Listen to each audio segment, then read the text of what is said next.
Although Sri Krishna is God, when he descended in his human form, when he resided in Dwarka, he would also sit in meditation upon the Gayatri.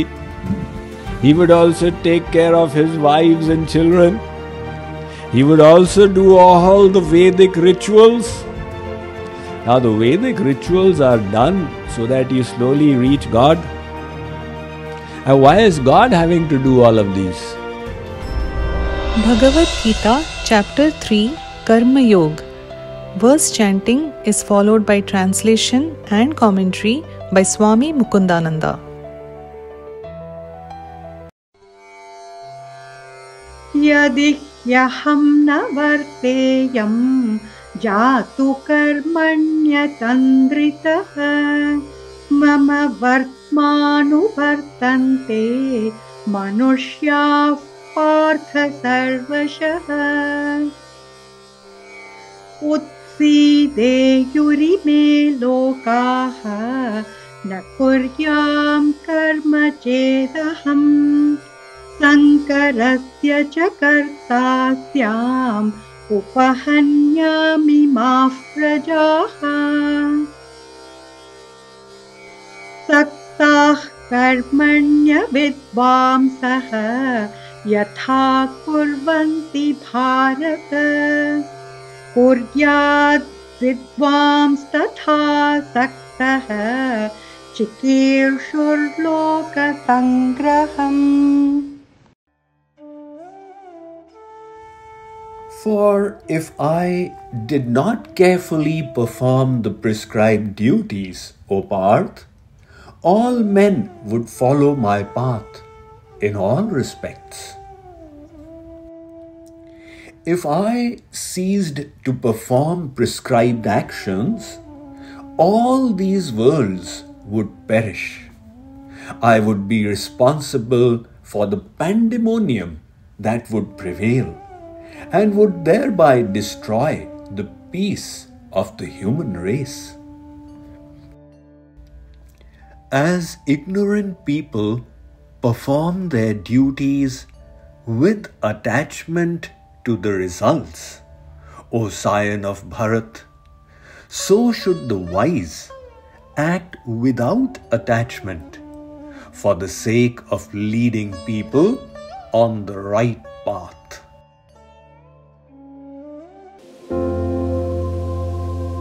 Spirituality, the spiritual life, is a journey. It is not a unit step function. Yesterday you were non-spiritual, today you heard the lecture, you become spiritual.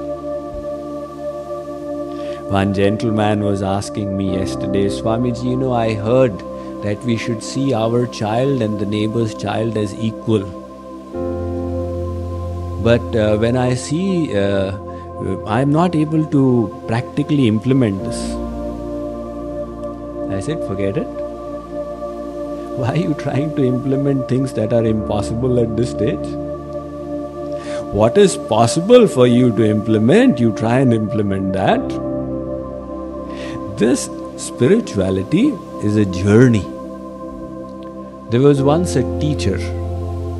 He quoted the Bhagavad Gita, the verse we did previously, 23rd verse. Yadyadacharate shreshthas tattadevetaro jana. He told his students, listen, what the great people do, the others should follow. The great people set an example to the others. One of the students was particularly smart. He said, all right, then let me now copy my teacher itself. The next day he walked in before his teacher into the class and he sat down on the teacher's desk. When the teacher walked in, he found the student sitting on his desk, on his chair. The student boomed, "Go and sit down there amongst the students." The teacher decided to play along and see what's going to unfold. So he went down and sat down on the student's little chair. The teacher was wondering what's going on.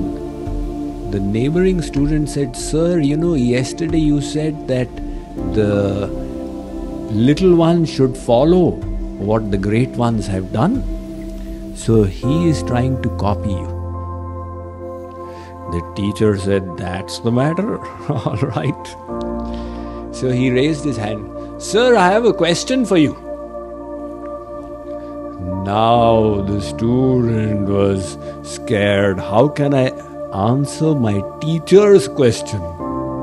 He admitted defeat. The teacher said, what did I instruct you yesterday? The student said, sir, you said that what the great ones do, we should all copy. So I was trying to copy you. The teacher said, if you were trying to copy me, then answer my question. How can I do that? Then where are you copying me? So what did you mean by copying you? I meant that the path by which I achieved this seat. You have to copy this path.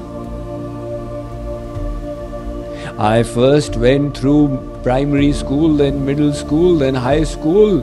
Then I went on to become a graduate and also got my teacher's certification. And then after that, I got this seat of a teacher. You can't do exactly what I am doing. Spirituality is not a matter of one day. One person, we have the Upanayanam Sanskar. So the Upanayanam Sanskar, at that time the child, the ceremony is performed and then he is given the sacred thread. So the child told his parents that, once I become a sannyasi, he'll have to reject this thread. The sannyasi rejects the sacred thread. So I'll have to reject that sacred thread when I become a sannyasi? Yes. Why don't I reject it right now?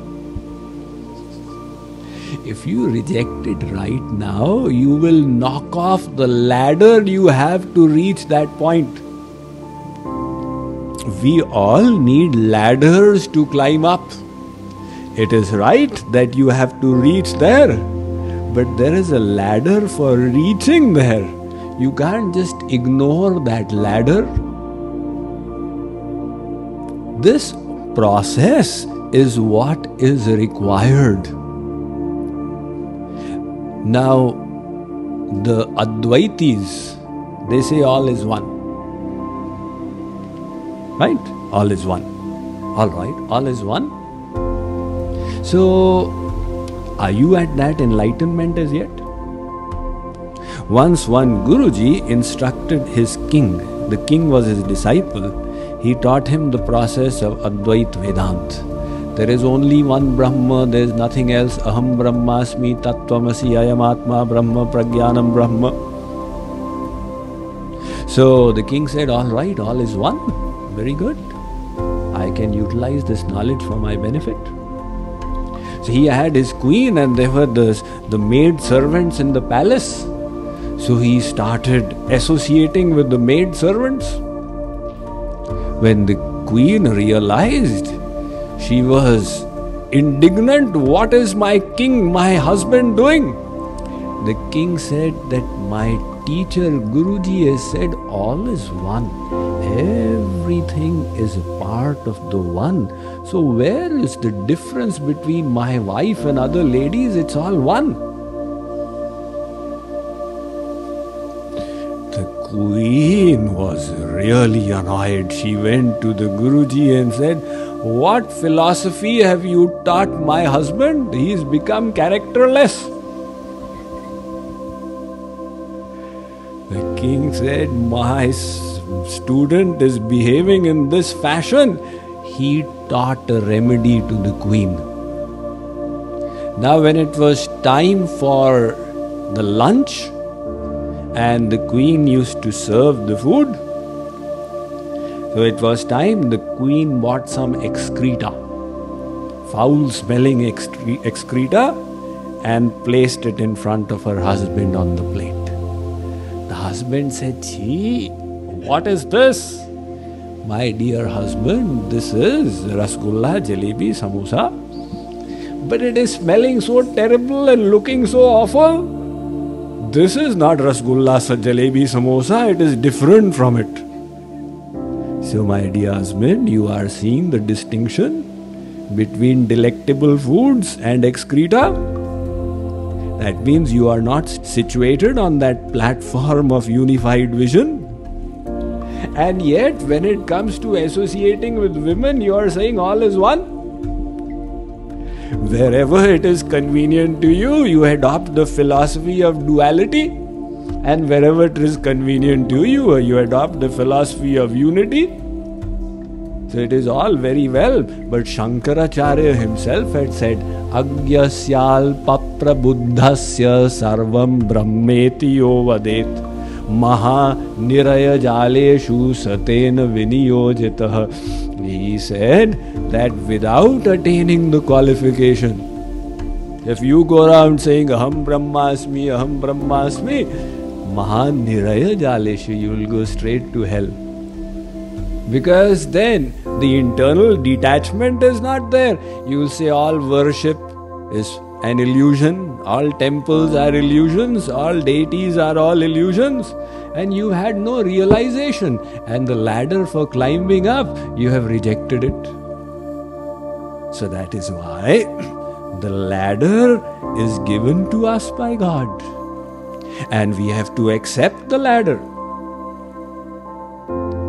The great prophets, if the teacher may be at the PhD level, but he is teaching standard 2 students, he will teach 2 plus 2 is equal to 4. It doesn't mean the teacher knows only that much. It means the students were only prepared for that much. So these great prophets who descended, they were completely enlightened, but they preached according to Desh, Kal and Patra, time, place and the preparedness of the people. That is why the variety in their teachings. So, we human beings at present need the ladder of work. If you reject work prematurely, like I told you, you will not suddenly jump to enlightenment. You will be overcome by sloth and laziness and carelessness and indolence. So that is why that is the general prescribed instructions for human beings.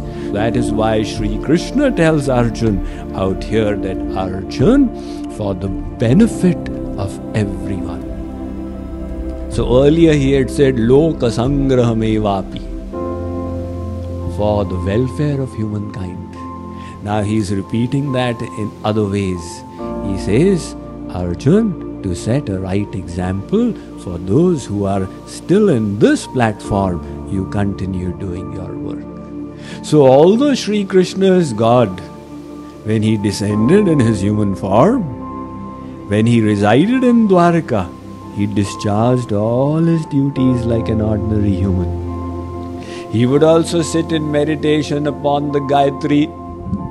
He would also take care of his wives and children. He would also do all the Vedic rituals. Now the Vedic rituals are done so that you slowly reach God. And why is God having to do all of these? So he says, Arjun, if I did not work, then people would start following me. Sri Krishna did nothing, let us also do nothing. So this would result in great confusion. So Sri Krishna says, Arjun, only to set an example to the world. So that is my recommendation to you as well.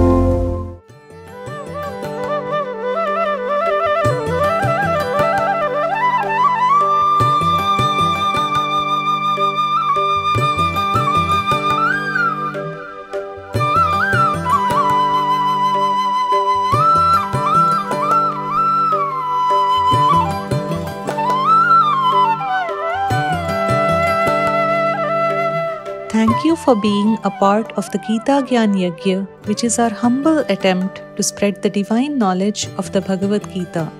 Please subscribe to our channel